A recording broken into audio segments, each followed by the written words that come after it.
Well, chemistry class, it's a fine afternoon here at Blaine High School, and as we begin chapter 6, looking at the electron and kind of some behavior around that, let's just get into it. And with our beginning of looking at the electron, one thing to note is that the electron, it has a variety of behaviors. So when we discover it, as well as like when we study it, it shows some natures that we need a bit of an understanding of physics because, like I've said before, like physics really is what explores the fundamental nature of atoms, like the really kind of the building blocks of what we then apply to chemistry and chemical reactions.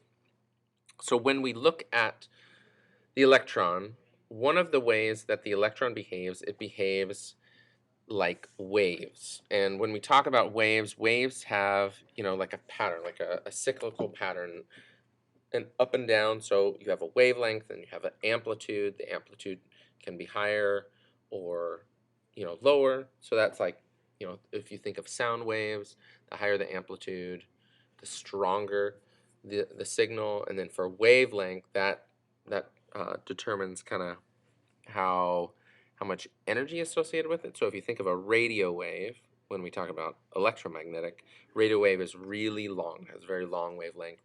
But when you think of like light or ultraviolet light or X-rays, the wavelength is much shorter, very, very short. So when we go to understand the electronic structure of an atom, we have to understand how electromagnetic radiation works, how it's made up of waves, and it's also, well, we'll get into the particle portion. But the distance between different waves is what we call the wavelength. That was an exciting transition. All right, and then the other aspect is the number of waves that pass a given point is what is called the frequency. So we've got wavelength, we've got frequency, some things that are related to each other. So when a wave is traveling at the same velocity, but the longer the wavelength, the smaller the frequency. So you've got kind of this shared relationship. So what that relationship gives us, though, is this connection with the speed of light. Because since the speed of light, or c, is a constant, we have this relationship that the speed of light is equal to the wavelength of light times the frequency. And we can manipulate that equation around so that wavelength equals the speed of light divided by the frequency, or we can do the other way around where it's frequency equals the speed of light divided by the wavelength.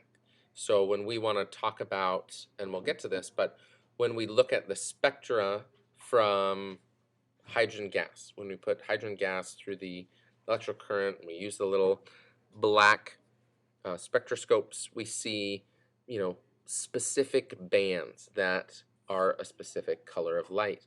Well, we can then take that band color, determine what wavelength. So, 700, let's say it's red, so it's 750 nanometers. So that's going to be the wavelength. We convert that into meters. We can divide the speed of light by that wavelength in meters and get the frequency of that specific amount of light. And that's really how we're going to apply it when we move forward from this. So I'll see you in class. And I would really like you to read the first section of chapter 6 before you come to class, because that would be really helpful. See you tomorrow.